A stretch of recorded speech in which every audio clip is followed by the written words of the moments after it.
ہم یہ سمجھتے ہیں کہ عدلیہ جو ہے وہ عدل اور انصاف کے لیے ہے، اور ہمیشہ عدلیہ سے ہم یہ توقع کرتے ہیں کہ وہ عدل اور انصاف عوام کو دیں گے، نہ کہ اپنی خاندانی پریشر میں آ کر، خاندان کے لوگوں میں پریشر آ کر فیصلے ملک پر مسلط کریں گے۔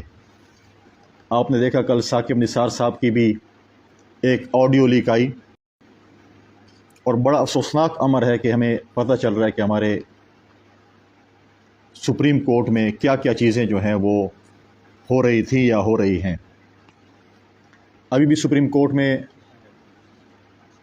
ہیئرنگ ہونی ہے، سربراہ ہمارے حکومتی جو ہے وہ اتحادیوں کا سربراہی اجلاس بھی ہونے جا رہا ہے، اور ہم اس بات پہ ہمیشہ اس چیز کے قائل رہیں کہ مذاکرات کے ذریعے مسائل حل ہوں۔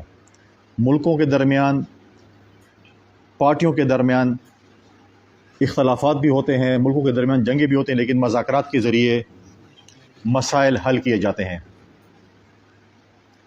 لیکن مذاکرات کا جو فورم ہے وہ ہے سیاستدانوں کے لیے پارلیمنٹ کا فورم۔ جب 18ویں ترمیم ہو رہی تھی اس وقت بھی پارلیمنٹ کے ذریعے یہ ہوا، اور اس میں جو جماعتیں پارلیمنٹ میں موجود نہیں تھی ان کو بھی اس میں نمائندگی ملی، اور وہ بھی بیٹھے رہے۔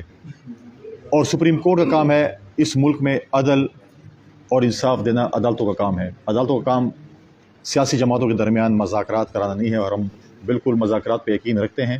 ہمارے اتحادی جماعتوں کو تحفظات بھی ہیں اس مذاکرات پہ، اور ان کے جنون تحفظات ہیں، کوئی ایسے بہت جنون ہیں، لیکن دیکھتے ہیں کہ اب اس کے اوپر جو ہے وہ آگے چل کے کیا ہوتا ہے۔ اور ابھی ہماری جو جماعتوں کی میٹنگ ہونی ہے اس کا بھی جو ہے وہ آؤٹ پٹ جب آئے گا تو آپ کے ساتھ انشاءاللہ اس کو بھی شیئر کریں گے۔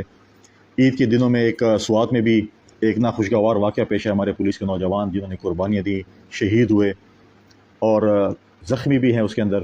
ہم ان کے دکھ درد میں برابر کی شریک ہیں۔ انکوائری شروع ہے، مختلف اس پہ بات چیت کو بھی اس کو دہشت گردی کا واقعہ پہلے قرار دیا۔ ڈی پی او صاحب کو آج میں سن رہا تھا، وہاں پر ہمارے علاقے سے ان کا تعلق ہے، ابتدائی رپورٹ ان کی ہے، تو اس میں مختلف اس پہ بھی جو ہے وہ چیزیں آ رہی ہیں، لیکن جب فائنل اس پہ بات ہوگی تو پھر پتہ چلے گا کیا چیز ہے۔ کبھی کہتے ہیں کہ شاید شارٹ سرکٹ کی وجہ سے بارودوں کو آگ لگی یا جو بھی ہے، اور کوئی دہشت گردی کا ایلیمنٹ اس کو کہتے ہیں۔ تو جیسی اس کی فائنل رپورٹ آتی ہے تو اس کے اوپر بات چیت ہو سکتی ہے۔ لیکن اگر آپ دیکھیں، ہم نے ماضی میں بھی کہا تھا، اور کل ایس پی آر کی پریس کانفرنس بھی تھی، اور اس میں انہوں نے کہا تھا کہ ہمیشہ اگر ڈائلاگس بھی ہوتے ہیں، جو کچھ بھی ہوتے ہیں، حکومت کی ماں پر ہوتا ہے۔ اور ہم نے ماضی میں بھی یہ کہا تھا جب یہاں پر پی ٹی آئی کی حکومت صوبے اور مرکز میں بھی تھی کہ یہ لوگ مذاکرات کرتے ہیں، ان دہشت گردوں کے ساتھ مذاکرات کر رہے ہیں جنہیں اس ملک کا امن تباہ کیا، جنہوں نے یہاں کے پولیس فورسز کو، فوج کے ہمارے نوجوانوں کو، سول سوسائٹی کو، میڈیا کے لوگوں کو، سیاستدانوں کو ٹارگٹ کا نشانہ بنایا۔ اور آج دوبارہ آپ دیکھیں کہ وہ بدامنی ہمارے صوبے میں، ہمارے پاکستان میں دوبارہ پھیلی۔ آپ اگر پشاور کو دیکھیں، اگر آپ کراچی کو دیکھیں، اگر آپ سوات کو دیکھیں، جہاں جہاں پر بھی یہ پچھلے اس میں جو یہ دہشت گردی کے واقعات ہوئے ہیں، اور اپنے علاقوں کو اگر ہم دیکھیں، اگر پولیو کی ٹیم ہو، اگر سینسس کی ٹیم ہو، ان کے اوپر جو پولیس کے نوجوان جو ان کی حفاظت کر رہے ہیں ان کو ٹارگٹ کا نشانہ بنایا جاتا ہے۔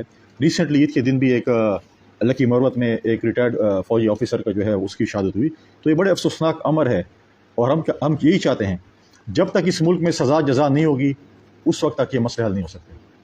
اور ہم ہمیشہ فارگیو کر دیتے ہیں کہ یار انہوں نے یہ غلطی کر لی اور اب کر دیں، معاف کر دی اور ہم آگے چلیں۔ اور جب تک آپ اس بیماری کی جڑ میں نہیں جائیں گے، جب تک ہم اس بیماری کو دیکھیں گے نہیں اور یہ بیماری کہاں سے ہے، اس وقت تک اس چیز کا حل نہیں ہے۔ ہم سمجھتے ہیں کہ جنہوں نے اس ملک کے ساتھ یہ کام کیے ان کو قرار واقعی بالکل سزا ہونی چاہیے۔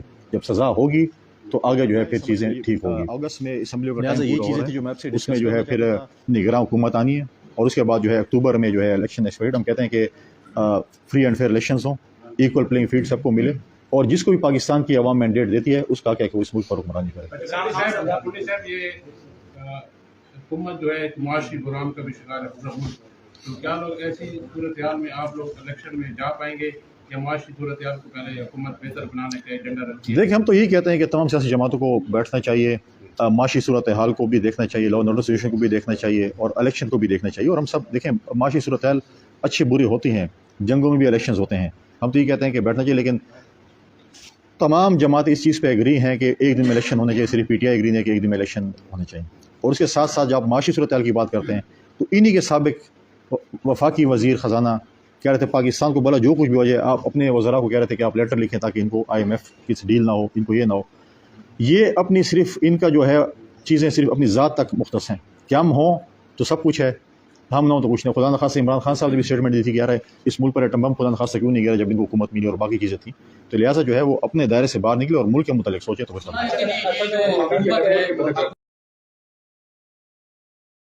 آپ عید الفطر جو ہے یہ عید الاضحیٰ تک مناتے جائیں، ایسا کوئی مشورہ ہے؟ نہیں، وہ حکومت تبدیل ہو چکی ہے جو مشورے دے رہی تھی، ہم مشورے نہیں دیتے. یہ ہر آنے والی حکومت سابقہ حکومت کو گاندھ پہ ڈالتی ہے کہ یہ سابقہ حکومت ہے. عام آدمی ہو چکی ہے، عام آدمی 2 وقت